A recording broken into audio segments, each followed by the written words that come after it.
သစ္စာတိမအမှန်မြင်သည်ဘုရားမြတ်စွာဟောကြားတော်မူခဲ့တဲ့အရိယသစ္စာလို့ခေါ်တယ် Noble Truth အဓမ္မထူးခြားတဲ့ဘယ်တော့မှလွဲမှားမှုမရှိတဲ့သစ္စာတရားလောကမှာသစ္စာတရားနဲ့ပြောနေကြတာအကုန်လုံးအမှန်လားလို့ဆိုတော့အမှန်တာတွေအများကြီးရှိသစ္စာလို့ဆိုပေမဲ့လို့အမှားမကင်းတဲ့အရာတွေရှိတယ်မြတ်စွာဘုရားဟောကြားထားတဲ့သစ္စာ၄ပါးကတော့အမှားကင်းတဲ့သစ္စာ၄ပါးတရားအမှားကင်းတယ်လို့ဆိုတာထာဝရမှန်ကန်တဲ့ခုံကိုဆောင်းတယ်ဘယ်ခေတ်ပဲရောက်အချိန်တွေဘလောက်ပဲကြာသစ္စာ၄ပါးဟာထာဝရမှန်ကန်နေဥမှာပဲလောကမှာတတ္တဝါတွေရှိနေသေးသမျှကာလပတ်လုံးသစ္စာ၄ပါးမှန်ကန်နေတယ်ဘယ်လူမျိုးပဲဖြစ်ဖြစ်ဘယ်ဘာသာဝင်ပဲဖြစ်ဖြစ်ဒီသစ္စာတရားသက်ဆိုင်မှုရှိတယ်ယုံနာမယုံနာလက်ခံတာမလက်ခံတာသိတာမသိတာလားကွဲပြားခြားနာတယ်သစ္စာတရားဆိုတာဘယ်တော့မှပြောင်းလဲခြင်းမရှိဘူးတဲ့ထာဝရမှန်ကန်နေတဲ့တရားဟာသစ္စာတရားအဲ့ဒီသစ္စာတရားဟာတာမန်သစ္စာတရားမဟုတ်ဘူးအရိယသစ္စာအရိယဆိုတာမြင့်မြတ်သူတို့ရဲ့သစ္စာတော့မဟုတ်ထူးကဲတဲ့အသိဉာဏ်ရှိတဲ့ပုဂ္ဂိုလ်သူမြတ်တို့ရဲ့သစ္စာတရားအဲ့ဒီသစ္စာတရားတွေအမှားမရှိတဲ့အမှားကင်းစင်တဲ့သစ္စာတရားသာရှိတယ်ခေတ်ပြောင်းလို့လွဲသွားတယ်ဆိုတာလည်းမရှိဘူးစနစ်ပြောင်းလို့လွဲသွားတယ်ဆိုတာလည်းမရှိဘူးခေတ်တွေဘယ်လိုပဲပြောင်းဟောင်းနှွမ်းပြည့်ပြည့်သွားခြင်းမရှိတဲ့ထာဝရမှန်ကန်တဲ့အမှန်တရားလို့ဒီလိုပြောဒါကြောင့်မြတ်စွာဘုရားဟောထားတဲ့သစ္စာတရားဟာလွန်ခဲ့တဲ့နှစ်ပေါင်း2500တုန်းကလည်းပဲသစ္စာ၄ပါးပဲသစ္စာ၄ပါးဟာမပြည့်စုံသေးဘူးဆိုပြီးတော့ဒီကနေ့ခေတ်နောက်ထပ်သစ္စာတရားတိုးပြီးသစ္စာ၅ပါးမပြည့်စုံလို့တိုးတာဆိုတာမဖြစ်ဘူးရှိလည်းမရှိဘူးသစ္စာ၄ပါးတရားတွေကဘယ်ဟာဖြစ်ပိုးနေတယ်ထပ်ပြီးတော့ခြုံလိုက်တယ် reduce လုပ်မယ်သစ္စာတရား၄ပါးမဟုတ်သစ္စာ၃မျိုးပဲလို့ဒီလိုပြောနိုင်တဲ့ပုဂ္ဂိုလ်လည်းမရှိဘူး။ဘာဖြစ်လို့လဲဆိုလို့ရှိရင်သစ္စာ၅ပါးလို့ပြောရင်လည်းပဲအမှားသစ္စာ၃မျိုးလို့ပြောလို့ရှိရင်လည်းအမှားဖြစ်သွားမှာ။ဒီသစ္စာ၄မျိုးဟာသူ့ဟာနဲ့သူအဝင်ခွင်ချအလုံးပြည့်ပြည့်စုံတဲ့သစ္စာတရားလို့ဒီလိုပြောလောကတ attva တွေတန်တရားထဲမှာလဲနေတာအကြောင်းနဲ့အကျိုးဒီနှမျိုးတည်းပဲအားလုံးဘုရားဘာသာဝင်သူတော်စင်တွေကြားဘူးနေကြတယ်သိနေကြတယ်ဒုက္ခနဲ့ဒုက္ခသမုဒယဒုက္ခသစ္စာတဲ့သမုဒယသစ္စာပြည့်ပြည့်စုံစုံပြောရင်ဒုက္ခသစ္စာဒုက္ခသမုဒယသစ္စာဒုက္ခလို့ဆိုတာမြည်သည့်လူမျိုးပဲဖြစ်ဖြစ်မြည်သည့်ဘာသာဝင်ပဲဖြစ်ဖြစ်ဘုရားဘာသာဝင်ဟုတ်သည်ဖြစ်စေမဟုတ်သည်ဖြစ်စေရထားတဲ့အရာသည်ခန္ဓာ၅ပါးပဲလူတိုင်းဟာခန္ဓာ၅ပါးကလွဲလို့ဘာမှရတာမရှိဘူးเนาะဒီခန္ဓာ၅ပါးပေါ်မှာအမြင်တွေကွဲပြားခြားနားမှုသာရှိတယ်တကယ်ရထားတာခန္ဓာ၅ပါးခန္ဓာ၅ပါးကိုထပ်ပြီးတော့ခြုံလိုက်မယ်ဆိုရင်ယုတ်နဲ့နာနှမျိုးပဲရထားတယ်ယုတ်ကအာယုံကိုသိနိုင်စွမ်းမရှိတဲ့အရာတကားနဲ့ပြောမှဆိုရင်တော့လူရဲ့ယုတ်ခန္ဓာကိုယ်ကြီးဆို body ကြီးပေါ့နော် body နဲ့ mind ပဲအသိစိတ်နဲ့အသိစိတ်ကင်းမဲ့တဲ့ယုတ်ခန္ဓာကိုယ်ကြီးဒီနှစ်ခုပဲရှိတယ်အဲ့တော့ယုတ်နဲ့နာနှမျိုးပဲရှိတယ်အဲ့ဒီယုတ်နဲ့နာနှမျိုးဟာဒုက္ခလားလို့ ဒုက္ခလားလို့စဉ်းစားဉာဏ်နဲ့စဉ်းစားတွေးခေါ်ပြီးတော့ကြည့်မယ်ဆိုလို့ရှိရင်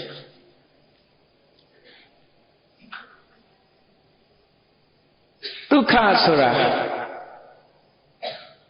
နှစ်သက်တတ်တဲ့ပုဂ္ဂိုလ်တွေတဏှာမကင်းတဲ့ပုဂ္ဂိုလ်တွေကချမ်းသာလို့သတ်မှတ်ကြတော့လည်းပဲဒီခန္ဓာထဲမှာခန္ဓာကိုယ်ကြီးဟာတကယ်ကိုဒုက္ခဆိုတာကြည့်မြတ်စွာဘုရားဟောတာကိုယ်ပဲပြန်ဆင်ကြည့်ပေါ့လူဘဝလူသားတယောက်အနေနဲ့ဆင်ញင်စဉ်းစားကြည့်လူဘဝမွေးလာတဲ့အခါမှာဒီတိုင်းယက်တည်နေသလားဆိုယက်တည်ဘူးတဖြည်းဖြည်းအိုးလာတယ်ဒါတော့သိချာနော်တဖြည်းဖြည်းအိုးလာကြတယ်အိုမေးမစွမ်းဖြစ်လာမအိုသေးတဲ့လူကလည်းအိုမှာပဲနောက်မအိုဘူးလို့ထင်လို့မရဘူးအတိုင်းတာတစ်ခုရလူဘဝဟာတဖြည်းဖြည်းကြီးထွားလာ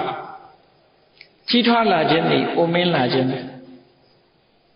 လူတွေမပြောနဲ့တက်မဲ့ပစ္စည်းဝတ္ထုတွေဓမ္မအဟောင်းအနွမ်းအပျက်စီးဘက်ကိုရွေ့နေတာဘယ်ပစ္စည်းပဲဖြစ်ဖြစ်အသိကလေးထုတ်လုပ်တဲ့အချိန်ကနေစပြီးတဖြည်းဖြည်းဟောင်းလာဖို့ပဲတန်နဲ့လှုပ်ထားတဲ့ကားတွေပဲကြည့်ဟောင်းနှံတဲ့ဘက်ကိုရောက်လာတာအဲ့ဒီဟောင်းနှံတဲ့ဘက်ရောက်လာတာကိုဘယ်သူကြော်လွှားနိုင်တယ်လဲလို့ဆိုဘယ်သူမှမကြော်လွှားနိုင်ဘူးတဲ့လူတွေအတနေ့တခြားအိုးလာကြတယ်အိုးခြင်းဆိုတာချမ်းသာလားဒုက္ခလားဒုက္ခလားလို့မေးရင်ဒါဒုက္ခအစစ်ပဲပေါ့ဒုက္ခအစစ်ပဲအဲ့ဒီပြဿနာကြီးကိုဖြေရှင်းနိုင်သလားလို့ဆိုဘယ်သူမှမဖြေရှင်းနိုင်တခြားပြဿနာတွေတော့အဖြေတွေရှိတယ်စီးပွားရေးပြဿနာလည်းဖြေလို့ရတာပဲနိုင်ငံရေးပြဿနာလည်းဖြေလို့ရတာပဲလူမှုရေးပြဿနာတွေလည်းဖြေရှင်းလို့ရတာအလုံးပြဿနာတွေဟာဖြေရှင်းလို့ရှိရင်ရနိုင်တယ်သို့တော့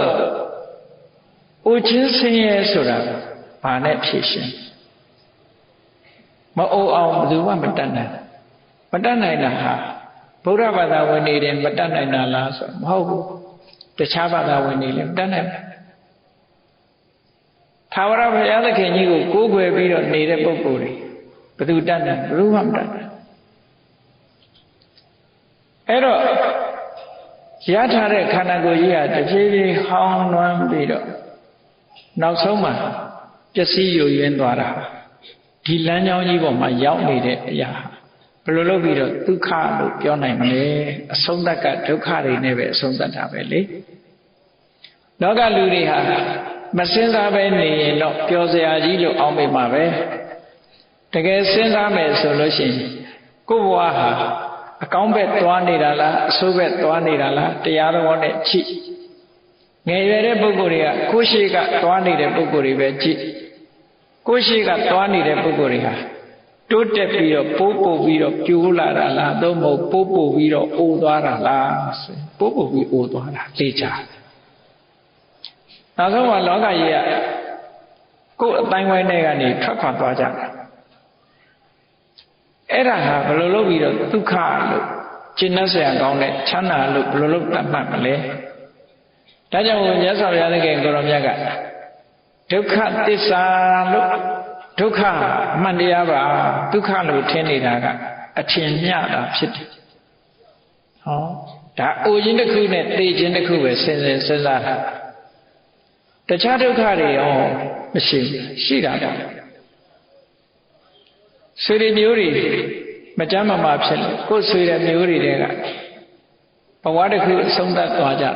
သို့မဟုတ်ပစ္စည်းဥစ္စာတွေပြက်လို့သို့မဟုတ်ယောဂဆွဲကပ်လို့ပြဿနာတရားလို့ခေါ်တဲ့ပျက်စီးဆုံးရှုံးခြင်းနဲ့ကြုံတဲ့အခါဘာဖြစ်ကြလဲလူတွေဟာရင်ထဲမှာပူလောင်ပြီးတော့တောကဖြစ်ကြတာပေါ့မပူတဲ့လူဆိုမရှိဘူးတာမန်လူတိုင်းမပူတဲ့လူလည်းမရှိဘူးမပူတဲ့လူမျိုးဆိုတာလည်းမရှိဘူးเนาะရင်ထဲနှလုံးထဲမှာပူလောင်ခြင်းဆိုတာတောကလို့ခေါ်တယ်အဲ့ဒီတောကဆိုတာစိတ်ရဲ့ခံစားမှုတစ်မျိုးပဲဝမ်းနဲ့ကြေကွဲခြင်းခံစားနေရ ဝမ်းနဲ့จิตကွဲမှုကိုခံစားနေရတဲ့ဒီခံစားမှုဟာဘယ်လိုလုပ်ပြီးတော့ဒုက္ခလို့သတ်မှတ်မလဲသို့တော်လူတွေကခိတ္တခဏမေ့ပြလိုက်ပြီးတော့အပူလေးတွေကိုခိတ္တခဏမေ့ထားလိုက်ပြီးတော့ပြုံးနိုင်ရတယ်လူတွေပြုံးတယ်ဆိုတာတခဏလေးပဲနော်တခဏလေးကိုပြုံးတယ်ထာဝရအပြုံးမဟုတ်ဘူးအဲ့တော့တခဏလေးတင်ပြုံးတယ်အဲ့တော့တောကဆိုတဲ့သဘာဝတရားဟာရင်ထဲမှာပူလောင်လာရင်ထဲမှာပူလောင်လာခံနိုင်လို့ရှိရင်စိတ်မိတ်ခံတယ်မခံနိုင်ဘူးဆိုရင်ဘာဖြစ်လဲမျက်ရည်တွေပေါက်ကြပါးစပ်ကနေပြီးတော့အတန်ဇိုးကြီးတွေထွက်လာပုံမှန်မဟုတ်တဲ့အတန်တွေထွက်လာတယ်အဲ့ဒါကိုပရိဒေဝါလို့ခေါ်တယ်ငိုတယ်ဆိုတဲ့အိဗယ်ရတောကတွေရင်ထဲမဆတ်ဘူးဆိုရင်ငိုကြတယ်မငိုဘူးတဲ့လူဆိုတော့ရှားလို့နော်တောကဖြစ်ပြီးတော့ငိုကြတာဘာလို့လူတွေမှာတောကဖြစ်เสียပုံကိုယ်တွေရှိတောကဖြစ်เสียပစ္စည်းတွေရှိဘယ်ဟာပဲပျက်စီးညာတိယတနာဆိုတာမိမိချစ်မြတ်လို့တဲ့အာကိုယုံကြည်တဲ့ဆွေမျိုးတွေပျက်စီးမယ်ဘောခယတနာကိုပိုင်ဆိုင်တဲ့ပစ္စည်းဥစ္စာတွေဆုံးရှုံးမယ်ရောဂယတနာကိုယ်တိုင်ယောဂဖြစ်မယ်လူတွေဟာမတ္တမစိတ်ဆင်းရဲကြတောကဖြစ်တယ်တောကဖြစ်လို့စိတ်မိတ်ပြီးတော့ငိုကြရတယ်ဒါတွေကရောဘယ်လိုလုပ်ပြီးတော့ဒုက္ခလို့ဖြစ်မလဲမြတ်စွာဘုရားအဲ့ဒါကြောင့်ဒုက္ခလို့ပြောတာနော်နောက်တစ်ခါစဉ်းစားကြည့်လေခန္ဓာကိုယ်ကြီးဆိုတာငယ်ရွယ်တဲ့ပုဂ္ဂိုလ်ပင်ဖြစ်လက်ငစားဟိုနာနာဒီနာနာခေါင်းကိုက်တယ်ခါကိုက်တယ်ကြောအောက်တယ်ဂိုက်နာတယ်အမျိုးစုံခံစားအဲ့ဒါကိုဒုက္ခလို့ခေါ်တယ်စိတ်ဆင်းရဲရတယ်စိတ်ထဲမှာမခံကျင်လို့တော့မဟုတ်ဒေါသထွက်လို့စိတ်ဆင်းရဲရတယ်အဲ့ဒါကိုဒေါမနတလို့ခေါ်ဒေါသတွေသိဖြစ်ပြီးတော့စိတ်ပင်ပန်းမှုတွေကြုံကြရတယ်အဲ့ဒါကိုဥပါယတလို့ခေါ်တယ်။ဩဒီဒုက္ခတွေကလည်းပဲခန္ဓာ၅ပါးရထားတဲ့ပုဂ္ဂိုလ်တွေမရှောင်လွဲနိုင်တဲ့ဒုက္ခဘယ်လူမျိုးသွားမေးမြန်မာလူမျိုးမှမဟုတ်ဘူးကမ္ဘာမှာရှိသမျှနိုင်ငံတိုင်းကလူမျိုးတွေဒီဒုက္ခတွေအကုန်ကြုံကြတယ်ဘလောက်ချမ်းသာတဲ့လူပဲဖြစ်ဖြစ်ဒီဒုက္ခတွေကြုံတာပဲကမ္ဘာသတင်းတွေကိုဖတ်ရှုပြီးတော့ကြည့်မယ်ဆိုရင်ထာဝရပြုံးနေတဲ့လူထာဝရချမ်းသာတဲ့လူဆိုတာမရှိဘူးနောက်ဆုံးမှဆင်းရဲဒုက္ခနဲ့အဆုံးသတ်သွားကြတယ်ဆိုတာမတ္တမထင်ရှားအဲ့ဒါကြောင့်လို့မြတ်စွာဘုရားကဒုက္ခဆိုတာအမှန်တရားပဲလို့ခေါ်တာနော်ဟုတ်တယ်လေဒီဒုက္ခအမှန်တရားဟာမြန်မာလူမျိုးတွေအတွက်တာမှန်တာလားဗုဒ္ဓဘာသာဝင်တွေအတွက်တာမှန်တာလားတခြားဘာသာဝင်တွေအတွက်ကျတော့မမှန်ဘူးလားလို့ဆိုတူတူပဲဘုရားကိုကိုးကွယ်သည်ဖြစ်စေမကိုးကွယ်သည်ဖြစ်စေနတ်ကိုးကွယ်တဲ့ပုဂ္ဂိုလ်ပဲဖြစ်စေမြည်သည့်ဘာသာဝင်ပဲဖြစ်ဖြစ်တူတူပဲဒီကိစ္စကျုံလာလို့ရှိရင်ဒီလိုပဲသွားငိုခြင်းနဲ့ရဲခြင်းဟာလောကလူသားတွေမှာထပ်တူညီများရှိစကားသာကွဲပြားတာလေငိုတာကြရင်တူတူပဲအင်္ဂလိပ်လိုငိုတယ်လို့မရှိဘူးတရုတ်လိုငိုတယ်လို့မရှိဘူးငိုတာအီးအီးနဲ့ပဲငိုမှာပဲဟုတ်ကဲ့အဲစကားပြောရင်တော့ကွဲခြင်းကွဲမှာပေါ့ရီတာရဲ့ငိုတာရဲ့ဟာတူတူပဲအဲ့တော့ဆိုလိုတာကလူသားတွေရဲ့ခံစားချက်ကြုံတွေ့ရတာဟာတူတူမတူညီတာကဘာသာစကားအတွေးခေါ်ရုပ်ရည်ပုံပန်းတာဒါလေးပဲမတူတာဉာဏ်တွေကအကုန်တဘာဝတရားဆိုတာတူတယ်ဒါကြောင့်မလို့လူသားတိုင်းမှာတညီတည်းရှိနေ common လို့ခေါ်တာဒါ universal suffering လို့ခေါ်တယ်ဒါခုနလူမှုရေးပြဿနာဆိုတာလူတိုင်းရှိကြမှာရှိစီးပွားရေးပြဿနာလည်းလူတိုင်းရှိကြမှာရှိငွေရေးကြေးပြဿနာလည်းလူတိုင်းရှိကြမှာရှိအိုခြင်းဆင်းရဲဆိုတဲ့ပြဿနာလူတိုင်းရှိကြတာလူတိုင်းမှာလည်းရှိတယ်နိုင်ငံတိုင်းမှာလည်းရှိတယ် ဘာသာဝင်တိုင်းမှာလည်းရှိဆိုတော့ဒါအားလုံးဘုံဆိုင်ကြီးပဲအဲ့ဒါမှထင်ရှား universal suffering လို့အားလုံးဆိုင်တဲ့တကဘာလုံးနဲ့သက်ဆိုင်တဲ့တက်ရှိတ attva တွေအားလုံးနဲ့သက်ဆိုင်တာဒုက္ခအဲ့ဒါမှမှန်တယ်ဒါကဒုက္ခကိုဆင်းရဲခြင်းဆိုတာနဲ့အတိတ်ပဲဖော်တာနောက်တစ်ခုကခန္ဓာ၅ပါးကိုဒုက္ခလို့ပြောတာဟာဒီထဲမှာလူဘဝရလို့ချမ်းသာတာမရှိဘူးလားလို့မေးကြရှိတယ်လူဘဝဆိုတာပျော်စရာမကောင်းဘူးလားပျော်စရာကောင်းလို့ပွဲလေးတွေနဲ့ပွဲတွေတို့ကကြတယ်ရှောက်လေကြတယ်တချင်းဆိုကြတယ်ကကြတယ်ခုံကြတယ်တဟီတဟာနဲ့ပျော်ကြတယ်ရဲကြမရှိဘူးရှိတယ်အဲ့ဒါတွေကိုဒုက္ခလို့ခေါ်မှလားဒုက္ခလို့ခေါ်မှလားလို့ဆိုလို့ရှိရင်အဲ့ဒီလိုကခုံပြောပါမှုဒီဘယ်လောက်ကြာလဲတက္ကနာလေးပဲဖြစ်တယ်နော်ကခုံနေတဲ့အချိန်ပိုင်းလေးဟာထာဝရယတ္တိနေလို့ရလားလို့ဆိုယတ္တိလို့မရ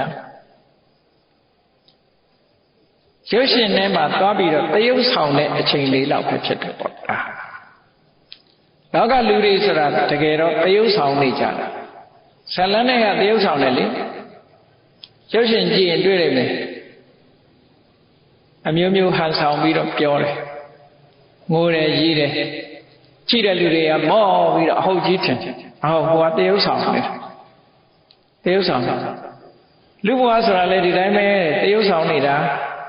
တကယ်အစ်စ်မဟုတ်ဘူးအခုရည်နေပြီမဲ့တော့ကြငိုတာလေတရုပ်ဆောင်နေကြတာအလုံးကြုံတွေ့တဲ့အနေအထားတစ်ခုပေါ့စိတ်ရဲ့ခံစားမှုတွေနဲ့လူတွေဟာတရုပ်ဆောင်နေကြတာချမ်းသာတယ်ဆိုတာလေခဏခဏတရုပ်ဆောင်တာဖြစ်တော့ကြောင့်ဒါတွေဟာတကယ်အစင်ထာဝရမဟုတ်လို့တည်မြဲတဲ့အရာတွေမဟုတ်သည့်အတွက်ကြောင့်ဆင်းရဲလို့မခေါ်ပဲနဲ့ဒုက္ခကိုအတိတ်ပဲတစ်မျိုးနဲ့ဖွင့်ဆိုတဲ့အခါမှာဟောဒီခန္ဓာ၅ပါးကြီးဟာဒုအင်တန်မှဆက်ဆုပ်เสียကောင်းတယ်။ဘာဖြစ်လို့လဲ problem တွေပြဿနာတွေအားလုံးဟောဒီခန္ဓာ၅ပါးရှိတဲ့ပုဂ္ဂိုလ်စီရောက်တာ။ယောဂဝေဒနာတွေဘယ်မှာဖြစ်ခန္ဓာမှာပဲဖြစ်တာ။အခုခေတ်ဆိုပိုးတော်များလေးရှင်းတော့ကတော့96ပါ96ပြယောဂဝေဒနာပြီးခြေကြောင့်ဖြစ်တာ32မျိုးတလိပ်ကြောင့်ဖြစ်တာ32မျိုးလေကြောင့်ဖြစ်တာ32မျိုး32မျိုး3လီ96ပါယောဂဝေဒနာအဲ့ဒီထဲမှာအလုံးအတွင်းဝင်မိမဲ့ဒီကနေ့ခေတ်ကျတော့ယောဂတွေကစုံလာအမည်မျိုးမျိုးတက်လိုက်တဲ့နောင်လည်းပဲပေါ်နေအောင်ပါပဲနော်နောင်လည်းပဲခန္ဓာကိုယ်ရှိနေမတွေ့သေးတာသာရှိတာယောဂကလာနေအောင်ခန္ဓာကိုယ်မှာယောဂတွေကအမျိုးကိုစုံနေတယ်ရန်ကုန်ကတကားတယောက်ဆိုလို့ရှိရင်ယောဂကိုသွားရှာတဲ့အခါအဲ့ဒီယောဂမျိုးကတစ်ခါမှမတွေ့ဘူးသေးတဲ့ယောဂတဲ့ဗမာပြည်မှာရှာတာယောဂဘာကြောင့်ဖြစ်တယ်ဘာယောဂလဲလို့နာမည်မတတ်နိုင်တဲ့အခါထိုင်းသွားတော့လေထိုင်းကဆရာဝန်တွေကဒီယောဂမျိုးတစ်ခါမကြုံဘူးစာရဲတောင်မှတ်တမ်းမတင်ရသေးဘူးနဲ့တွေ့ပါတယ်အဲ့တော့ဒီလိုယောဂမျိုးတွေဟာလည်းရှိတာမပြောနိုင်သေးတဲ့ယောဂတွေအာယုဝေဒဆေးချမ်းလို့ယောဂတွေရှင်းတော့ကတွေ့ခဲ့တဲ့ယောဂတွေသတ်မှတ်ပေး96အဲ့ဒါတို့မတွေ့ခဲ့သေးတဲ့ယောဂတွေကအခုခေတ် HIV တို့နော် hepatitis A တို့ B တို့ C တို့ဆိုတဲ့ယောဂတွေကလည်းအများကြီးပဲH1N1 H5N1 နဲ့သင်္ကေတတွေနဲ့အများကြီးယောဂနာမည်တွေတက်ပြီးတော့ပြောနေကြအဲ့တော့ဆိုလိုတာကဒုဆိုတာခန္ဓာ၅ပါးသည်ယောဂဝေဒနာအားလုံးရဲ့စုပုံဖြစ်ရာနေရာကြီးတစ်ခုဖြစ်တယ်ဆိုပါတော့အမိုက်ပုံကြီးကိုတွားကြည့်လိုက်အမိုက်ပုံကြီးတစ်ပုံဆိုလို့ရှိရင်အညစ်အကြေးတွေရောလူတကာမလို့ခြင်းလို့စွန့်ပစ်ထားတဲ့အရာတွေရောအားလုံးဟာအမိုက်ပုံကြီးထဲမှာရှိတယ်ဒီအမိုက်ပုံကြီးကိုကြည့်လိုက်အနတ်တွေကလည်းဆိုး လူတကာအဲ့ဒီနာသွားလို့ရှိရင်နှာခေါင်းပိတ်သွားအဲ့ဒီအမိုက်ပုံကြီးဟာယွန်းစရာတွေအားလုံးရှိတယ်လို့ဟောဒီခန္ဓာကိုယ်ကြီးကလည်းယွန်းစရာတွေအားလုံးရှိဒါကြောင့်မို့လို့ဒုဆိုတဲ့အတိတ်တွေဒုက္ခဆိုတဲ့စကားလုံးမှာနှလုံးခွဲလိုက်နှမျိုးခွဲပြီးတော့ပြောတဲ့အခါမှာဒုဆိုတာဆက်ဆုပ်စရာယွန်းရှာစရာကောင်းတယ်တဲ့ခဆိုတာကြတော့ဘာမှမရှိဘူးဆိုတဲ့အတိတ်ခရဲ့အတိတ်ကပါဠိဘာသာမှာခဆိုတဲ့စကားလုံးက space လို့ပြောတယ်space ဆိုတာဘာမှမရှိလဟာပြင်းကြီးဘာတွေဘာမှမရှိတာတော့လို့ဆိုဟောဒီခန္ဓာကိုယ်ကြီးကဘေးရအန္တရာယ်ယောဂဝေဒနာအလုံးရဲ့တရားဖြစ်လို့ဆက်ဆုပ်เสียကောင်းပြီးတော့ကိုယ်ကထင်နေတာငါလို့လည်းထင်တယ်ငါဟာလို့လည်းထင်တယ်ချမ်းသာတယ်လို့လည်းထင်တယ်ခိုင်မြဲလိမ့်မယ်လို့လည်းထင်တယ်အဲ့ဒီအထင်တွေဟာတခုမှမဟုတ်ဘူးဘာမှမရှိတဲ့အရာ emptiness လို့ခေါ်တယ်တုံညဘာမှမရှိတဲ့အရာဆက်ဆုပ်เสียကောင်းပြီးတော့အန္တရာယ်ရဲ့တရားဖြစ်ပြီးတော့ဘာမှမရှိတဲ့အရာတို့ထင်းနေတာတခုမှမဟုတ်ဘူးတာမန်တခဏလေးသရုပ်ဆောင်နေတဲ့အရာဇလန်းကြည့်လိုက်လို့ရှိရင်နော်ဇလန်းထဲမှာထိုးကြကြိတ်ကြရံဖြစ်ကြတကယ်ရံဖြစ်နေတာလားတကယ်ထိုးနေတာလားမဟုတ်ငိုတယ်တကယ်ငိုတာလားမဟုတ်ဘူးဟောတက်တက်သရုပ်ဆောင်ပါအေးခန္ဓာကိုယ်မှာလည်းပဲဒီတိုင်းပဲတက်တက်သရုပ်ဆောင်ထားတာများဖြစ်သောကြောင့်ဒုက္ခလို့ပထမသစ္စာကိုမြတ်စွာဘုရားကဒုက္ခတွေရောဘာတွေရောအကုန်လုံးရောပြီးတော့ဒုက္ခလို့သတ်မှတ်လိုက်တယ်အဲ့ဒီဒုက္ခလို့ခေါ်တာဟာလွန်ခဲ့တဲ့2500ကသာခေါ်လို့ရတာလားဒီကနေ့ခေတ်ကျတော့ဒုက္ခအဖြစ်ပြောင်းသွားပြီလားဆိုတော့မပြောင်းဘူးနောက်တစ်ခါနှစ်ပေါင်း2500ရှိတဲ့အခါဒီလိုပြောင်းသွားအောင်မလားမပြောင်းဘူးဘယ်ခေတ်ဘယ်ကဘာမှမပြောင်းဘူးဒီဒုက္ခဟာဒုက္ခပဲဖြစ်နေခန္ဓာရှိသမျှလူသားတွေရှိသမျှဘယ်တော့မှလူရဲ့ခန္ဓာကိုယ်ဟာရွှေနဲ့လှုပ်ထားတဲ့ခန္ဓာကိုယ်မဖြစ်ဘူးဒီတိုင်းပဲဖြစ်မှာပဲအဲ့ဒါကြောင့်မို့လို့ဒုက္ခဆိုတာထာဝရမှန်ကန်တယ်လို့ဒီလိုပြောဒီလိုမှန်တယ်ဆိုတာအသိဉာဏ်နဲ့မှသိနိုင်တယ်ဒီသစ္စာကိုသစ္စာအမှန်ဆိုတာကိုအသိဉာဏ်နဲ့မှသိကျန်တာလည်းမသိနိုင်ဘူးလောကလူတွေကသစ္စာတရားကိုဘာနဲ့သိဖို့ကြိုးစားလဲပညာနဲ့ကလွဲလို့ကျန်တဲ့နည်းတွေနဲ့သိအောင်လုပ်လို့မရဘူးဆိုပါစို့တချို့ကိစ္စတွေဆိုရင်တချို့ကိစ္စတွေကိုသိတာဘာနဲ့သိကြတော့ဆိုနံပါတ်1အနုတ္တဝသစင်ကြားစကားနဲ့သိကြဟုတ်တယ်လေ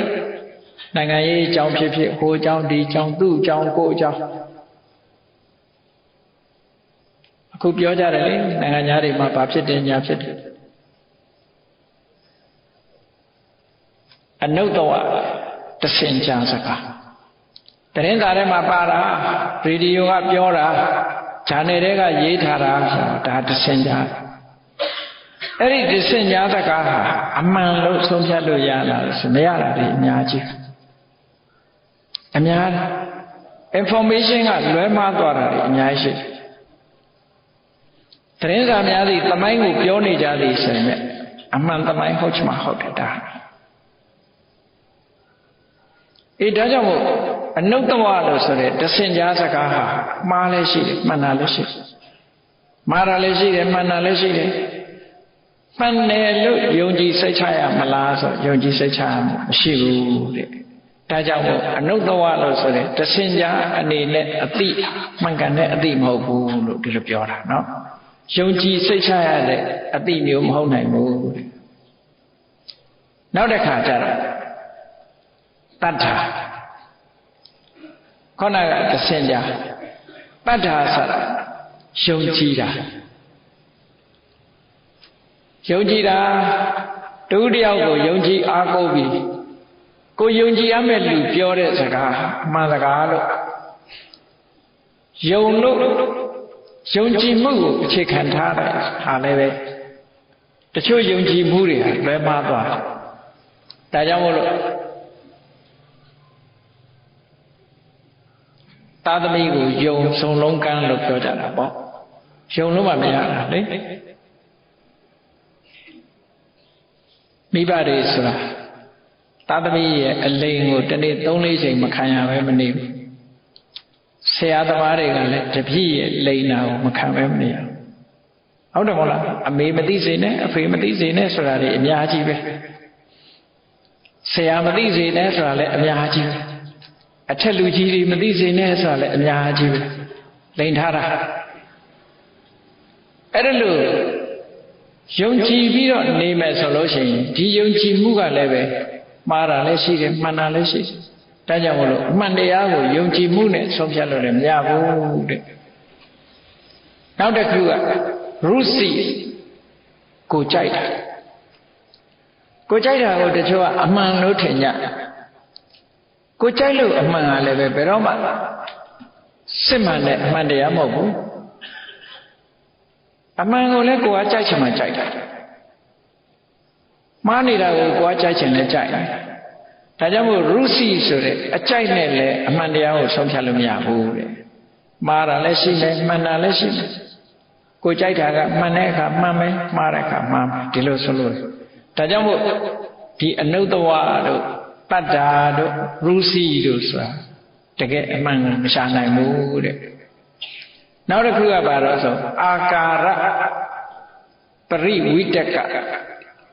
ဒါပါဠိစကားလုံးကိုပြောတာတခြားမဟုတ်ဘူးဘုန်းကြီးတို့ကိုယ်ပိုင်နဲ့ပြောတာမဟုတ်ဘူးပိဋကတ်သုံးပုံမှာဘုရားဟောထားတဲ့ထက်ကထုတ်ပြောတာနော်မြတ်စွာဘုရားဟောတဲ့တရားဆိုတာယုံကြည်စိတ်ချရအောင်အာကာရပရိဝိတကအာကာရဆိုတာ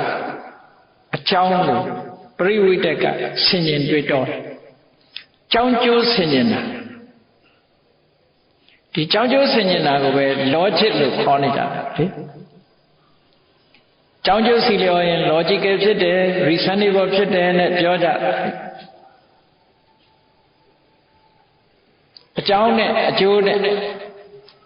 ဒီလိုဆင်ញင်စဉ်းစားတာဟာလည်းပဲလုံးဝမှန်သလားလို့ဆိုအကြောင်းကိုဆင်ញင်သုံးသပ်ရုံနဲ့လည်းပဲမှန်ကန်မှုဆိုတာမရဘူးတဲ့ဆိုပါတော့မြစ်တစ်မြစ်ရေတွေစီးလာတဲ့အခါကျတော့ဟိုမြစ်ဖြားမှာမိုးတွေရွာနေလို့ပဲမိုးကောင်းလို့ရေတွေတိုးတယ်လို့ဒီလိုပြောအဲ့ဒါထာဝရမှန်ကန်သလားဆိုမမှန်ကန်ဘူးဆယ်ဖောက်ချလို့လည်းမြေကြီးတိုးသေးတယ်နော်ဒီလိုဟာဆိုလို့တာပေါ့အကြောင်းကျိုးဆိုမှန်လို့မရဘူးလေအကြောင်းဆင်ញင်ယုံနဲ့အကုန်မသိနိုင်ဘူးတဲ့တချို့ဒါမို့မှားတာလည်းရှိတယ်မှန်တာလည်းရှိတယ်အာကာရပရိဝိတကဟောနောက်ဆုံးတစ်ခုကဘာလို့ဆိုဒိဋ္ဌိနေဆာနဲ့ခန္တီဒိဋ္ဌိဆိုတာကိုယ့်ရဲ့အမြင်ကိုငါအမြင်ဟာဘာကြောင့်မှန်ကန်တယ်လို့ဆင်ញင်သုံးသပ်ပြီးတော့သဘောကျတွေးတာဟုတ်တယ်ငါအမြင်ဟာမှန်တယ်ဒီလိုဆင်ញင်သုံးသပ်လက်ခံထားတဲ့အရာဟာလည်းပဲအမှန်တရားလို့ဆုံးဖြတ်လို့မရဘူးတဲ့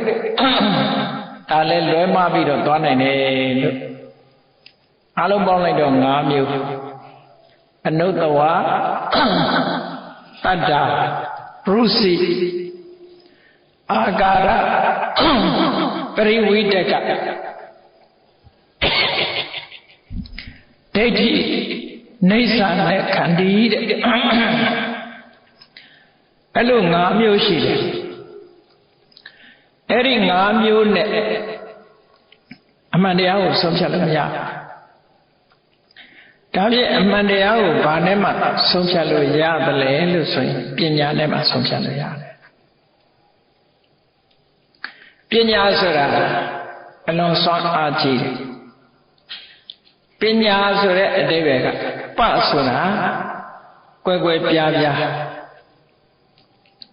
ခွဲခြားစိတ်ဖြာပြီးတော့ညာဆိုတာသိတာ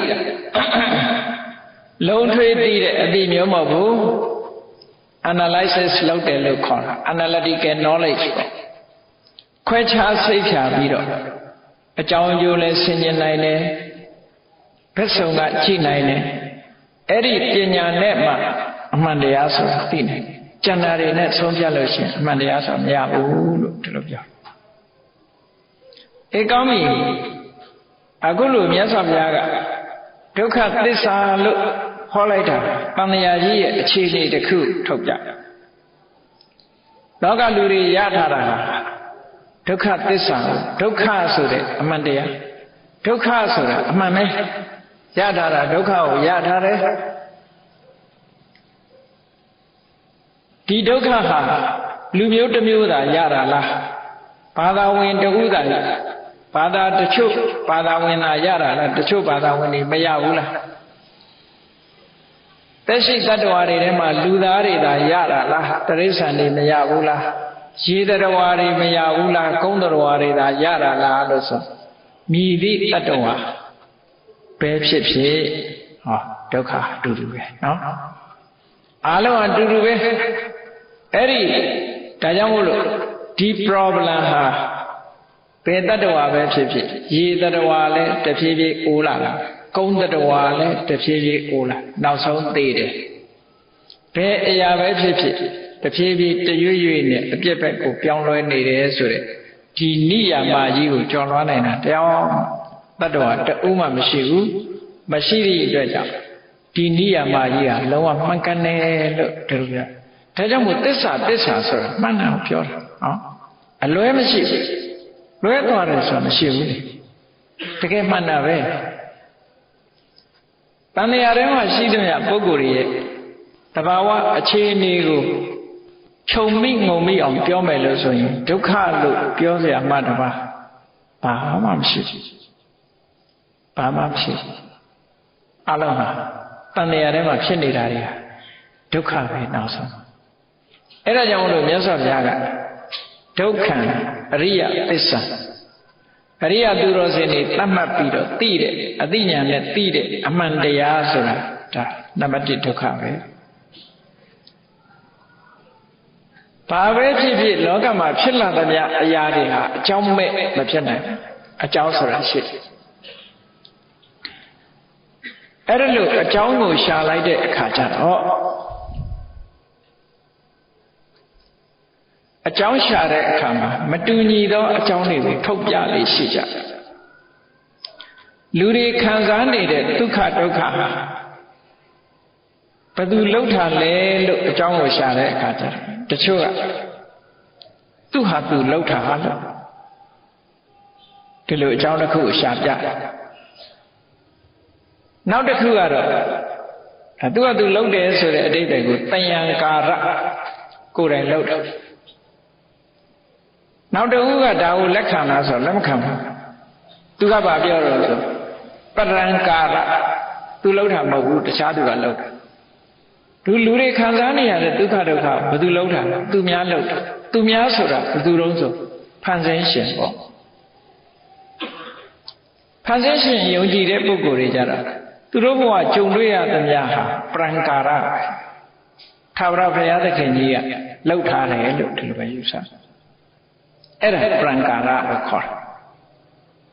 တယ်တချို့ကြတော့အဲ့ဒီနှစ်ခု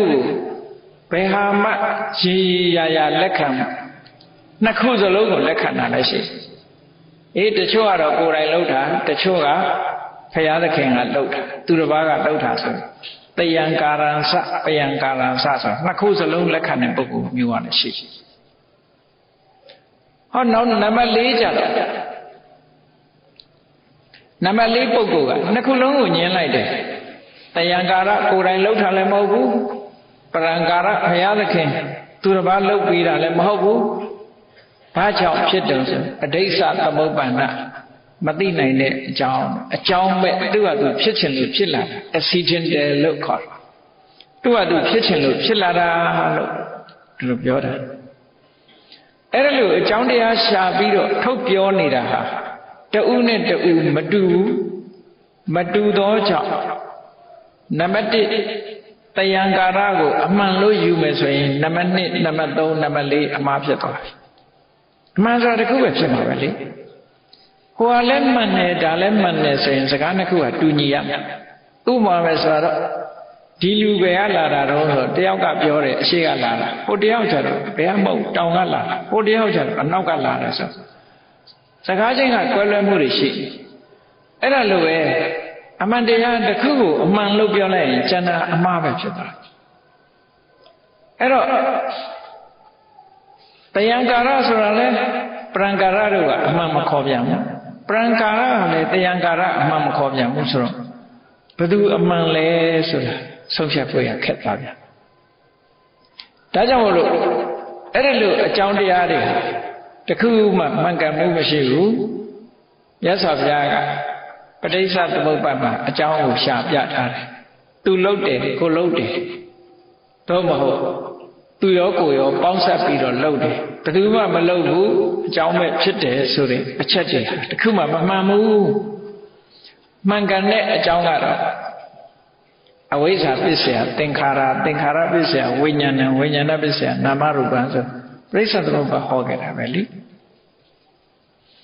ပရိစ္ဆသမုပ္ပါကြီးကိုဟောတာကြတယ်ဒုက္ခသမုဒယကိုအကျယ်ဟောတာအချင်းချုံပြီးတော့ပြောလိုက်တဲ့အခါဒီဒုက္ခဟာဘာကြောင့်ဖြစ်နေတာတုံးဆိုတော့လိုချင်တဲ့တဏှာတတ်မဲ့တဲ့တဏှာတွေ့တာတဲ့တဏှာကြောင့်ဖြစ်နေတာဟုတ်တာပေါ့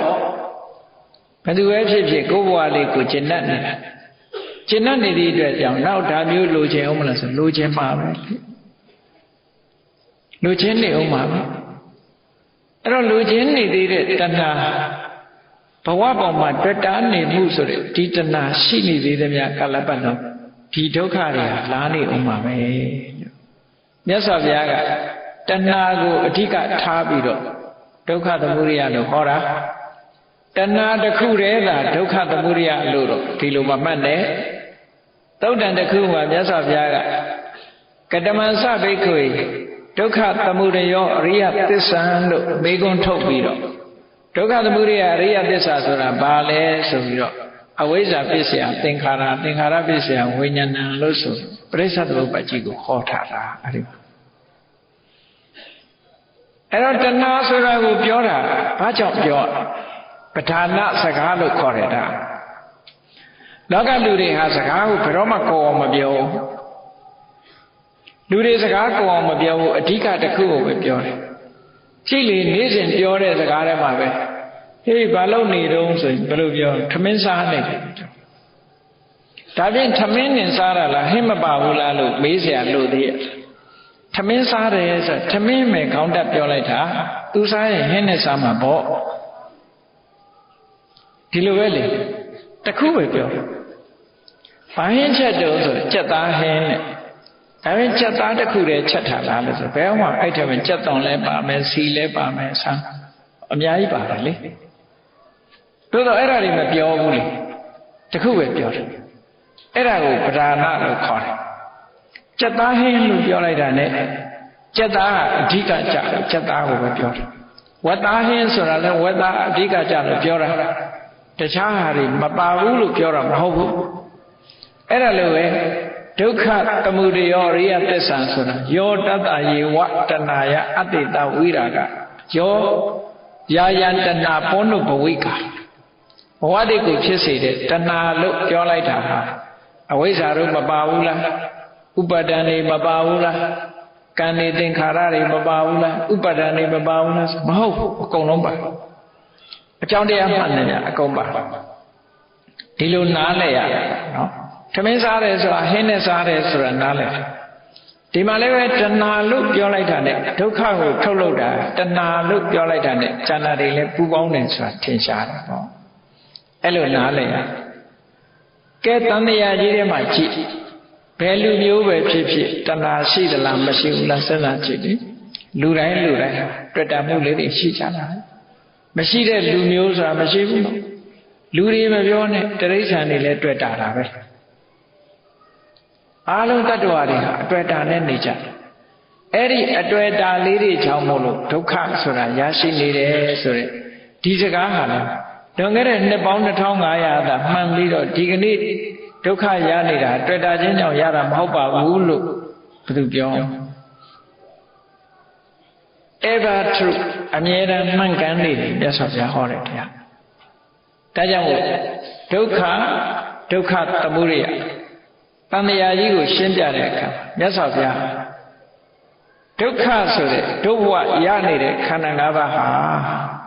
တဏှာကြောင့်ရတယ်လို့မှန်ကန်တဲ့အကြောင်းတစ်ခုပြောပြဟောလိုက်အဲ့တော့ဘာကိုဆိုလိုတာတော့ဆို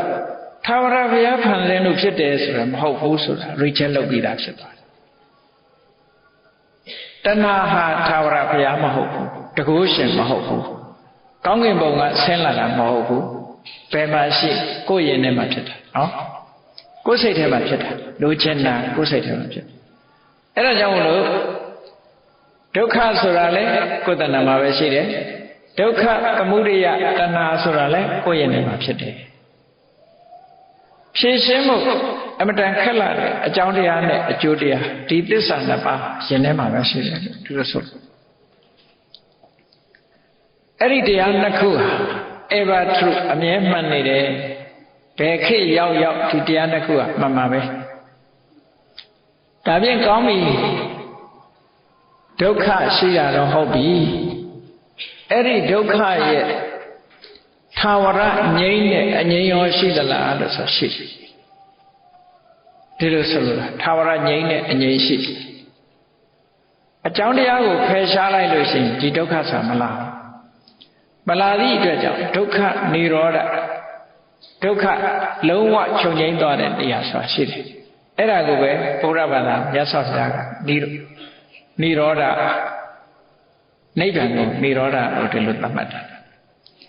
အဲ့တော့နိဗ္ဗာန်လို့ပြောနေတဲ့အခါမှာဒုက္ခនិရောဓလို့ပြောလိုက်တဲ့ဖြင့်နိဗ္ဗာန်ဆိုတာဒုက္ခလို့ခေါ်ထားတဲ့ခန္ဓာ၅ပါးမရှိဘူးဆိုတာအမှန်တမ်းထင်ရှားခန္ဓာ၅ပါးမရှိတော့ဘူးဆိုမှဒီဒုက္ခကငြိမ်းပါလေခန္ဓာ၅ပါးရှိနေရင်ခေါဏကအိုခြင်းဆင်းရဲတေခြင်းဆင်းရဲတောကဖိတေဝဒုက္ခဒေါမနတဒါတွေအကုန်လာနေမှာပဲလေအကုန်လာနေမှာအဲ့တော့ဒီခန္ဓာ၅ပါးမရှိတော့ဘူးဆိုတဲ့အခါမှာဒါတွေမလာတော့ဒီလိုဆိုလို့အဲ့ဒါဒုက္ခនិရောဓဒါဖြင့်ဒုက္ခនិရောဓဆိုတဲ့နိဗ္ဗာန်ကိုသိနိုင်တဲ့နိလန်ရောရှိရမယ်မြတ်စွာဘုရားဟောထားတဲ့တရားတွေကအကြောင်းနဲ့အကျိုးနဲ့ယုံရမယ့်ဟာမဟုတ်ဘူးသိရမယ်ဟာတခြားဘာသာတွေကယုံရတာတွေချစ်ကောင်းကင်ဘုံကြီးရှိတယ်ထာဝရဘုရားသခင်ကိုရောမြတ်ကိုကိုးကွယ်ပြီးတော့ဘုရားသခင်စကားနားထောင်လို့ရှိရင်သေသည်အချမ်းမဲ့မှာကောင်းကင်ဘုံရောက်တယ်ထာဝရကောင်းကင်ဘုံကိုဘုရားသခင်ကခေါ်လိုက်တယ်ဘုရားအာမခံ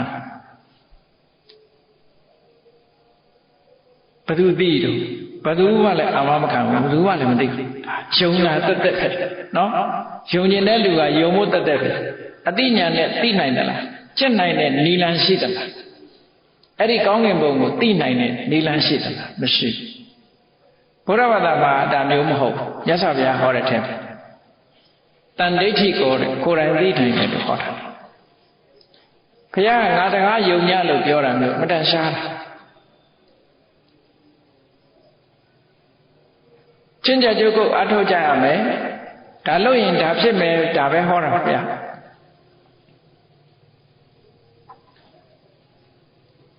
ငါနဲ့အတူရှိနေချမ်းသာဒုက္ခရလိမ့်မယ်ဘာမှမဟုတ်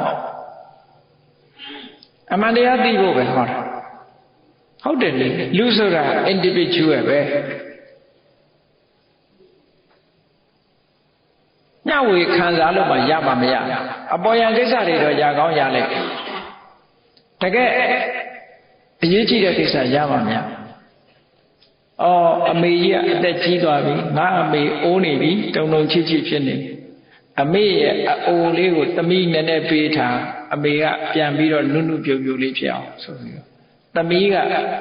သူ့ရဲ့နုပြိုမှုကိုအမေနဲ့ share လုပ်လို့ရပါမယ်မရဘူးနော်ကိုဟာကိုပဲဘလောက်ချစ်ချစ် share လုပ်လို့မရဘူးဒါတွေကဒီပြဟာတွေတော့ share လုပ်လို့ရတာပေါ့ကိုရှိတဲ့ပတ်စံခွဲပေးလို့ရတယ်ထမင်းစားရင်ခွဲပေးရတယ်မုံလေးချမ်းပေးလို့ရတယ်သို့တော့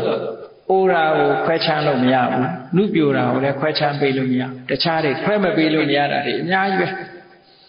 ဘာမှမတတ်နိုင်ဘာမှမတတ်နိုင်အိုရာလည်းမတတ်နိုင်နာရာလည်းမတတ်နိုင်သေရာလည်းမတတ်နိုင် ငိုယုံမှတပါဘာမှမတတ်နိုင်ဒီလိုပဲငိုတာဟာသူ့အတွက်အကျိုးမဖြစ်ဘူးလေကိုယ့်အတွက်လည်းစိတ်ဆင်းရဲတာပဲလေဘာအကျိုးဖြစ်ဘာမှအကျိုးမဖြစ်ဘူးကိုယ်ပါတတ်နိုင်ဘာမှမတတ်နိုင်ဘာမှမတတ်နိုင်ဘူးဆိုတာအမှန်တန်ထင်ရှားရတဲ့နဲ့တတ်နိုင်တယ်လို့ထင်နေနေတာမိုက်တာအေးဒါကြောင့်လို့အမှန်တရားဆိုစဉ်းစားဉာဏ်ရှိမှလူဘဝရလာတဲ့အခါမှာအမှတ်တမဲ့မနေရဘုရားသာသနာနဲ့ခြုံတွေ့တဲ့အခါမှာကိုယ့်ဘဝလေးတောင်ပုံမှန်မှန်ကန်ကန်မတွေးတတ်ဘူးမစဉ်းစားတတ်ဘူးဆိုအမှတ်တမဲ့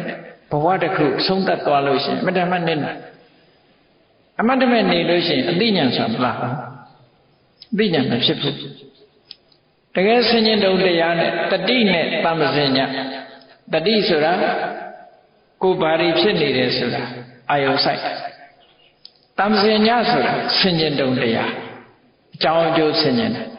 အဲ့ဒီတတိတမ္ပဇင်ညာလက်လွတ်ပြီးတော့နေတဲ့ပုဂ္ဂိုလ်တဘဝသာဆုံးသွားရောဘာမှမသိလိုက်ပြီးအောင်ဒီလိုဖြစ်တတ်တယ်ဒါကြောင့်မလို့ဒုက္ခនិရောဓလို့ခေါ်တယ်ဒီဒုက္ခတွေအဆုံးသတ်ခြင်းဘာလို့ရဒုက္ခនិရောဓဂာမိနိပฏิပဒါလို့ဆိုတဲ့အကျင့်တရားမြတ်စွာဘုရားဟောတာဒီလမ်းကြောင်းကသွား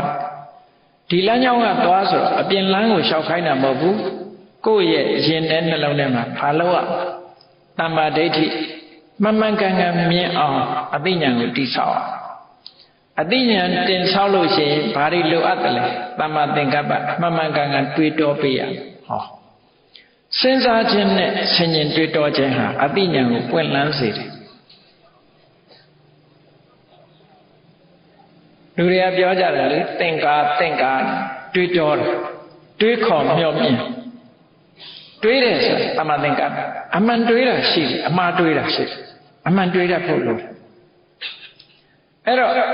အမှန်ကန်တွေးပြီဆိုတဲ့အခါမှာအမှန်မြင်တာပဲသိပ္ပံဆရာကြီးတူကမှန်တဲ့လမ်းကြောင်းလေးကိုသူနည်းနည်းတွေးတတ်ဘယ်လိုတွေးလဲသင်ဟာမြည်တယ်နှစ်ခါဆင်းပြီးတော့ရေမချိုးနိုင်ဘူးသူကဘာကိုတတိထားမိတယ်လဲဆိုမြည်ရည်ဆိုတာသာဝရစီးသွားနေတာပထမတစ်ခါဆင်းလိုက်တဲ့မြည်ရည်ကုန်းပေါ်ပြန်တက်လာတာနဲ့တပြိုင်နက်သူဆင်းတဲ့မြည်ရည်ရွေ့သွားနောက်စီးလာတာနောက်ရည်ဖြစ်ပြီဒါကြောင့်မို့ပထမရည်ကိုထပ်ချိုးလို့မရဘူးလို့ဒီလိုပြောတာနော်သူကအဲ့ဒါတွေမြင်တာဒီရေချိုးတဲ့လူရဲ့ခန္ဓာကိုယ်ကလည်းခုနတုန်းကချိုးတဲ့ခန္ဓာမဟုတ်တော့ဘူးကော်ပီဖြစ်သွားတယ်ခုနဟာကပြောင်းသွားပြီလေမြတ်စွာဘုရားကျတော့အဲ့ဒါကိုပဲမြင်တယ်နှစ်ခုစလုံးမြင်မြည်ရည်သာစီးတာမဟုတ်ဘူးလူရဲ့ခန္ဓာကိုယ်မှာရှိတဲ့ယုံ nant တာနဲ့စီးသွားပြောင်းသွားပြီအခုတရားနာပိဋကတ်တွေတရားနာလာတော့ကယုတ်တိနံနေမရှိတော့ဘူးခုကနောက်ထပ်ဖြစ်နေတဲ့အရာတွေသာရှိအမြဲတမ်းပြောင်းနေတယ်ဆိုတာတတိထားအသက်ရှူတာပဲကြည့်လေအသက်ရှူတာကိုကောင်းတင်းလောက်ထားကြည့်ရည်ထားတဏှာရောက်ရင်အိမ်ပြန်ရောက်ရင်ကြည့်ရည်ထားတရားနာပြီးတဲ့အခါအိမ်ပြန်တဲ့အခါမှာရည်ထား1 2 3 4ရည်ထားမယ်ဆိုလို့ရှိရင်အိမ်ပြန်ရောက်တဲ့အသက်ရှူတာဟာဥပမာ900ဖြစ်ခြင်းဖြစ်မယ်ဝေးရင်ဝေးတယ်လို့400ဖြစ်ခြင်းဖြစ်မယ်ဟောတရားနာတော့ကတရားနာပြီးခါစားတော့ရည်လိုက်တာက1အဲ့ဒီ1ပဲရောက်သွားတော့မရှိတော့ဘူးမရှိတော့အဲ့ဒီအသက်ရှူမှုတွေဟာရှေ့ပိုင်းကဟာပျောက်သွားသလိုကြံတဲ့ယုတ်တိနန်းတွေလည်းဒီလိုပဲပျောက်နေတယ်ဆိုတာကိုတတိထားပြီးတော့ဆင်ញင်စဉ်းစားတတ်ဖို့လိုတယ်အဲ့ဒီလိုတွေးတာဟာတမ္မာသင်္ကပ္ပအတိညာဏ်ကိုဖြစ်ပွားစေတယ်ကဲအသိဉာဏ်ဖြစ်ပွားဖို့မှန်မှန်ကန်ကန်တွေးပြီးဆိုရင်မှန်မှန်ကန်ကန်မြင်လိုက်မယ်အဲ့ဒါလို့မြင်ဖို့တွေးဖို့အတွက်ဘာတွေလိုအပ်တုံးဆိုတော့မှန်ကန်စွာပြောဆိုခြင်းမှန်ကန်စွာပြုလုပ်ခြင်းသူဆိုင်လုပ်ငန်းနဲ့အသက်မွေးခြင်းလို့ဆိုရင်မှန်ကန်စွာအသက်မွေးမှုဆိုကိုချင်းတရားရှိရတယ်ပြောကိုချင်းတရားမရှိတဲ့ပုဂ္ဂိုလ်ဟာဘာဖြစ်ကိုချင်းတရားမရှိတဲ့ပုဂ္ဂိုလ်ဟာစဉ်းစားလိုက်ပြီဆိုတာနဲ့ဘာကအရင်ထွက်လာတော့သူမဟုတ်တာလှုပ်ထားတာကအရင်ထွက်လာတဲ့အတွက်ကြောင့်စိတ်တည်ငြိမ်မှုကိုတော့မရဒီလိုဆိုလိုတာနော်စိတ်တည်ငြိမ်မှုကိုမရဘူးသီလရှိမှစိတ်တည်ငြိမ်မှုကိုရ morality ကိုမြတ်စွာဘုရားကအလကားဟောတာမဟုတ်ဘူးစိတ်တည်ငြိမ်မှုရဖို့ရဆိုပါတော့ ကိုကျင့်သီလနဲ့ပြည့်စုံတဲ့ပုဂ္ဂိုလ်ကသူ့ကိုယ်သူပြန်တွေးလိုက်တာနဲ့တပြိုင်နက်သူ့ကိုယ်သူလူတော်လူကောင်းဆိုသိကိုယ့်ကိုသိတယ်လေကိုယ်အကြောင်းကိုယ်အသိဆုံးသိတဲ့အခါကျတော့ဘာဖြစ်စိတ်နှလုံးကြည်လင်တယ်ကြည်လင်တော့ဝမ်းမြောက်တယ်ဝမ်းမြောက်တော့ပီတိဖြစ်တယ်ပီတိဖြစ်တော့ကိုယ်စိတ်ငြိမ်းချမ်းတယ်ကိုယ်စိတ်ငြိမ်းချမ်းတော့စိတ်ချမ်းသာကိုယ်ချမ်းသာစိတ်ချမ်းသာကိုယ်ချမ်းသာတဲ့အခါမှာစိတ်ကလေးကတည်ငြိမ်မှုရတည်ငြိမ်မှုဆိုတာတမာတိလို့ခေါ်တယ်အဲ့ဒီတမာတိရှိမှယထာဝုဒ္ဒဉာဏတတနာအမှန်မြင်ဆိုတာလားဒါကမရှောင်လွဲနိုင်တဲ့အကြောင်းအကျိုးဆင်ဆက်ပဲဒါကြောင့်မလို့မဂ္ဂင်7ပါးထဲမှာ morality ဆိုတာထည့်ထားတာအလကားထည့်တာမဟုတ်ဘူးကဲကောင်းပြီကိုချင်းသီလပြေဝဖို့အတွက်ဘာလို့လဲလို့ဆိုသမ္မာဝါယာမမှန်မှန်ကန်ကန်ကြိုးစားအထောက်အမှန်မှန်ကန်ကန်ကြိုးစားအထောက်တယ်ဆိုတာဘယ်လိုပါလဲအယောင်းဝယ်ကိစ္စတွေကြိုးစားတာလားအိမ်မှုလုပ်ငန်းတွေကြိုးစားတာဒီလိုမဟုတ်ဘူးမိမိရဲ့စိတ်အစဉ်မှာအကုသိုလ်တွေမဖြစ်အောင်စောင့်စည်းဖို့ကြိုးစားတယ်ဒါနံပါတ်1မတော်တဆဖြစ်လာလို့ရှိရင်အဲ့ဒီအကုသိုလ်တွေကိုဖယ်ရှားဖို့ကြိုးစားတယ်မဖြစ်သေးတဲ့ကုသိုလ်တွေဖြစ်လာအောင်ကြိုးစားတယ်ဖြစ်ပြီးသားကုသိုလ်တွေတိုးပွားလာအောင်ကြိုးစားတယ်ဆိုအဲ့ဒီကြိုးပမ်းအထောက်မှု4ရပ်ကိုသမ္မာဝါယာမလို့ခေါ်တာအဲ့ဒီ4ရပ်နဲ့ကြိုးစားမှအသိဉာဏ်အမှန်မြင်မှာဖြစ်တယ်။ဩကြိုးစားပြီဆိုတဲ့အခါဘာလို့လဲဆိုရင်တတိရှိဖို့လို့သမ္မာတတိကြိုးစားပြီဆိုတဲ့အခါစိတ်တည်ငြိမ်မှ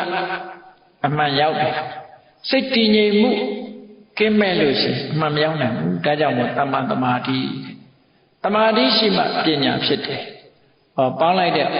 ဂ္ဂင်7ပါးဆိုတာဟာလည်းပဲနောက်ဆုံးမှာသမ္မာဒိဋ္ဌိလို့ဆိုတဲ့အမှန်မြင်မှုတဲ့အဲ့ဒီကိုရောက်သွားတာပဲအဲ့ဒါလို့အမှန်မြင်မှုနဲ့ပြည့်စုံပြီဆိုတဲ့အခါကျမှအသိဉာဏ်နဲ့ဉာဏ်တွေကအသိဉာဏ်ကိုအားပေးလိုက်လို့အမှန်မြင်ပြီဆိုတဲ့အခါကျတော့မှဘုန်းကြီးတို့တွေကလမ်းမှန်ကိုရောက်တာဟောဒီလိုသိမှဒုက္ခဆိုတာလဲနားလဲတယ်ဒုက္ခရဲ့ဖြစ်ကြောင်းသမုဒယဆိုတာလဲနားလဲတယ်ဒုက္ခនិရောဓဆိုတာကိုလည်းနားလည်တယ်ထိုဒုက္ခនិရောဓမျက်မှောက်ပြုရတယ်ဆိုတာလည်းနားလည်တယ်တကယ်တော့သစ္စာ၄ပါးဟာဝိပဿနာကျင့်စဉ်တစ်ခုအချင်းချင်းပေါ်ပြတာဘာလုပ်ရမလဲဆိုတာဘုရားတရားတော်တွေမှာအတိအလင်းပြောတယ်ဆိုလိုတာက apply လုပ်တယ်လို့ခေါ်တခြားဘာသာမှာ apply လုပ်ဖို့ဆိုတာမတမ်းမှခဲ့ဒီမှာ apply လုပ်တဲ့နည်းကိုတေချာပြတာနော်ဘာလုပ်ရကမ္မထာအထုတ်ခြင်းနဲ့ဒီပြောတော့ဘာလုပ်ရမလဲဆိုမေဃသစ္စာနဲ့ဒုက္ခသစ္စာကိုမြင်အောင်ကြည့်တာအလုပ်လုပ်တဲ့အခါမှာကိုယ်တဏ္ဍာမှာမေဃသစ္စာရှိရအဲ့ဒီမေဃသစ္စာဆိုတဲ့သမ္မာဒိဋ္ဌိသမ္မာသင်္ကပ္ပနဲ့ဘာကိုအမှန်မြင်အောင်တွေ့ရမလို့ဆိုဒုက္ခအမှန်မြင်အောင်တွေ့ရဒါဖြင့်မေဃသစ္စာကိုထူထောင်ပြီးတော့ဒုက္ခကိုမြင်ပြီးဆိုတော့ဘာအကျိုးရှိတော့ဆိုဒုက္ခသမုဒယကိုဖယ်ရှားပစ်ခြင်းနဲ့ဒုက္ခនិရောဓကိုဆက်ရောက်ခြင်းဆိုဟောဒီအကျိုးတစ်ခုရတယ်လောကဟာတစ်ခုကိုရယူရင်တစ်ခုကိုဖယ်ရတယ်ဆိုတာသဘာဝပဲလေဟိုဘက်ကန်းကူးခြင်းဒီဘက်ကန်းကိုထားခဲ့ရတာပဲဒီဘက်ကန်းကမခွာပဲနဲ့ဟိုဘက်ကန်းပဲရောက်မလဲခြေလန်းလှမ်းတာတောင်မှပထမခြေလန်းကိုပထမခြေလန်းနဲ့ရက်နေရင်ဒုတိယခြေလန်းပဲလာလို့ရဒုတိယခြေလန်းတက်ဖို့ရအတွက်ပထမခြေလန်းကိုဖယ်ရတာလှေကတိကြီးတက်ပြီဆိုရင်ပထမလှေကတိကိုဖယ်မှဒုတိယလှေကတိရောက်တာလေတစ်ဆင့်ပြီးတစ်ဆင့်အဲ့တော့တစ်ခုကိုစွန့်ပြီးတော့မှတစ်ခုရအဲ့တော့ဒုက္ခသမုဒယကိုစွန့်လိုက်မှဒုက္ခនិရောဓဆိုတာရတာလို့ဒီလိုသဘောပေါက်အဲ့တော့ဒီ၄ချက်အမှန်တမ်းကြောင်းကျိုးစီလျော်မှုရှိ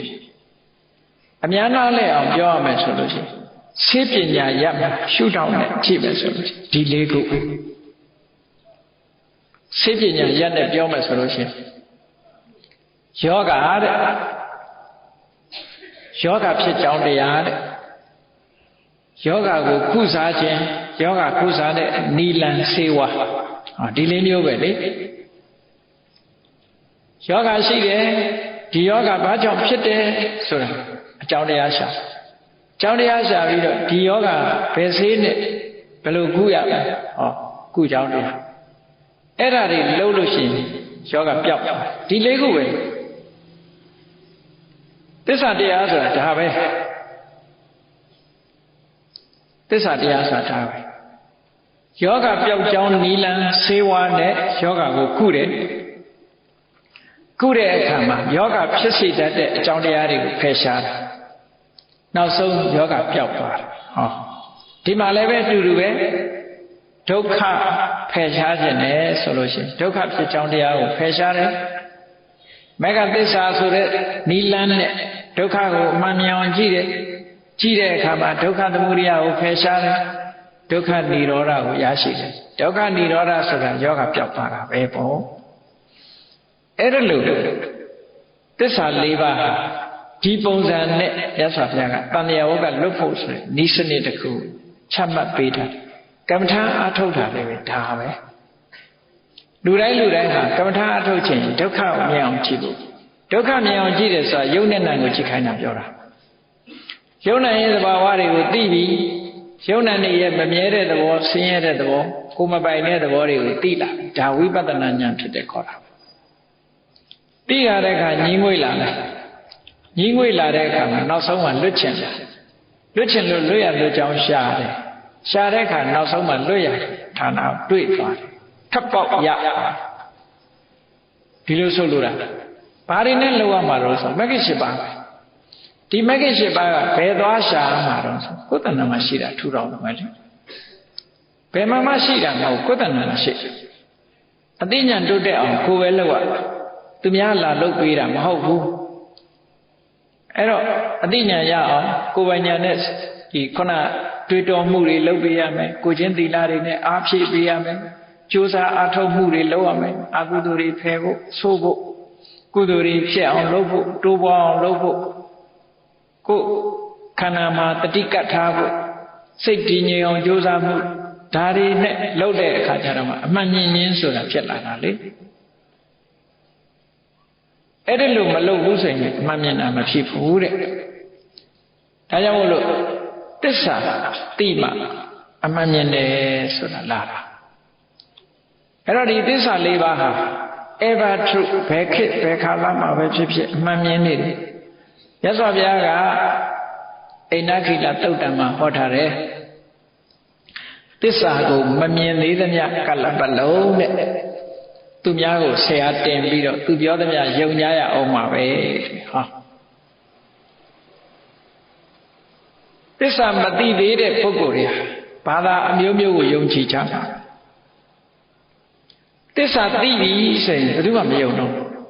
အပရပစ္စယောဘယ်သူမှမယုံတော့ဒါဖြင့်ဖယားကိုရောမယုံဘူးလားလို့ဆိုမယုံဘူးလို့ပဲပြောရမှာသိသွားတယ်လေဖယားကိုဖယားလို့သိတာဖယားကိုဖယားလို့ယုံတာနဲ့ဖယားကိုဖယားလို့သိတာနဲ့တူသလားမတူဘူးလားဆိုမတူဘူးတော့ယုံတာနဲ့သိတာတခြားစီဒါကြောင့်မို့ဓမ္မပဒထဲမှာရှင်သာရိပုတ္တရာကအတ္တဒောအကတိညုစတဏိစေဒောစယောနရောဆိုတဲ့စကားလုံးတွေနဲ့ဂုဏ်ပြုထားတယ်အတ္တဒောမယုံဘူးသူပြောကိုပြောမယုံဘူးသောတပန်ဖြစ်သွားပြီဆိုရင်အပရပစ္စယောသူများပြောတာမယုံဘူးဘာလို့မယုံတာကိုယ်တိုင်သိတယ်လေကိုယ်တိုင်သိတာဆိုယုံတာမဟုတ်ဘူးယုံတာနဲ့သိတာကွဲပြားပါစေပေါ့ယုံတယ်ဆိုတာသူပြောတဲ့စကားပေါ်မှာပဲယုံကြတာလေတစ်ဖက်သားကိုယုံကြတာအဲ့တော့သိတာနဲ့ယုံတာဟာတခြားစီအဲ့တော့ဘယ်သူကိုတော့မှမယုံဘူးသိတာဒီအိဗယ်ကိုပြောတာဒါရင်ဖះကိုမယုံဘူးလားဆိုမယုံဘူးသိတာဒီလိုပြောတာနော်ဖះကိုယုံတာမဟုတ်ဘူးသိတာယုံတယ်ဆိုတာကအသိဉာဏ်ပါကြမှာပါဒါကြောင့်မို့ blind faith လို့ပါတော့ရှိတယ်လေအဲ့တော့ယုံနာနဲ့သိတာတခြားစီဒါကြောင့်မို့လို့သစ္စာသိမှအမှန်မြင်တယ်ဆိုတာတကယ်မြင်တာအဲ့တော့မြတ်စွာဘုရားကဟောထားတယ်သစ္စာမသိသေးတဲ့ပုဂ္ဂိုလ်မှန်သမျှသူများကိုယုံနေကြအောင်ပါပဲသူသိနိုးနိုးဟိုလူကတော့သိမှာပါဟိုဆရာကတော့သိမှာပါဒီဆရာကသိမှာပါနဲ့ဟိုလူဆရာတင်ဒီလူဆရာတင်ဟိုလူမော့ကြည့်ဒီလူမော့ကြည့်ဒီလိုပဲနေပဲတဲ့ သစ္စာသိပြီဆိုလို့ရှိရင်အဲ့ဒီလိုဒုက္ခမျိုးတွေမရှိတော့ဘူးဘယ်သူကမှမယုံတော့ဘူးကိုယ့်ဟာကိုယ်သိပြီ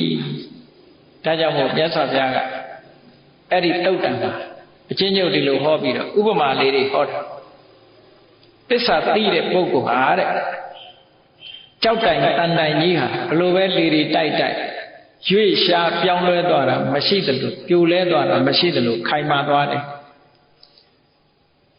ကြောက်တိုင်ကြီးဒီမုံတိုင်းတိုက်လို့လွင့်ပါသွားတာမရှိသလိုသစ္စာတရားရှိတဲ့ပုဂ္ဂိုလ်ဟာ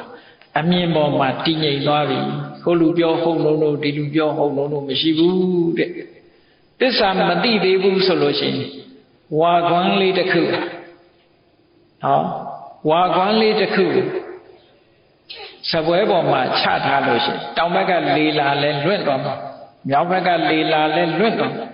မခိုင်ပါအဲ့ဒါလိုပဲသစ္စာမသိသေးတဲ့ပုဂ္ဂိုလ်ရဲ့အမြင်ဟာအမျိုးမျိုးပြောင်းပါပဲဟိုဘာသာကူးလိုက်ဒီဘာသာကူးလိုက်ဟိုလူပြောဟုတ်လုံးလုံးဒီလူပြောဟုတ်လုံးလုံးဒီလိုရှိနေတယ်လို့ဒီလိုဆိုအဲ့ဒါကြောင့်မို့မြတ်စွာဘုရားကတိုက်တွန်းတာจิตตယဟန်တို့သစ္စာလေးပါးကိုသိအောင်ကြိုးစားကြဒါဟာဒုက္ခပဲလို့သိအောင်ကြိုးစားပါတဲ့ဒါဟာဒုက္ခသမုဒယပဲလို့သိအောင်ကြိုးစားပါဒါဟာဒုက္ခនិရောဓပဲလို့လည်းသိအောင်ကြိုးစားပါဒါဟာဒုက္ခនិရောဓဂါမိနိပฏิပဒါလို့လည်းသိအောင်ကြိုးစားကြပါလို့မြတ်စွာဘုရားသုတ်တံမှာဏိဂုံးချုပ်ပြီးတော့ထားတယ်အဲ့ဒါလို့ဟောထားတဲ့သုတ်တွေသစ္စာပန်ယုတ်ဆိုတဲ့ပါဠိတော်ပန်ယုတ်ပါဠိတော်ကသစ္စာပန်ယုတ်ဆိုတဲ့အခန်းမှာမြတ်စွာဘုရားအကျဉ်းကြီးဟောကြားခဲ့တာဖြစ်ပါတယ်အေးဒါကြောင့်တရားချစ်ခင်သူတော်စင်ပြိဿအပေါင်းတို့ဘုရားမြတ်စွာဟောကြားတော်မူခဲ့တဲ့သစ္စာသိမှအမှန်မြင်တယ်ဆိုသစ္စာမသိသေးသမျှအမှန်မမြင်သေးဘူးဆိုတဲ့အဓိပ္ပာယ်ကိုပြောအမှန်မမြင်သေးသမျှသူများပြောတာယုံနေကြရအောင်ပါပဲအမှန်မြင်ပြီဆိုတဲ့အခါမှာသူတစ်ပါးပြောတာမယုံတော့ဘူးအဲ့ဒီအမှန်မြင်ခြင်းဆိုတဲ့လမ်းဆုံးမှုဖြစ်အောင်သစ္စာတရားသိအောင်ကြိုးစားအားထုတ်ကြရမှာဖြစ်တယ်လို့ကိုယ်စီသဘောကျပြီးတော့ဘုရားမြတ်စွာရဲ့တိုက်တွန်းချက်အတိုင်းသစ္စာသိအောင်ကြိုးစားအားထုတ်နိုင်ကြပါစေကုန်သတည်း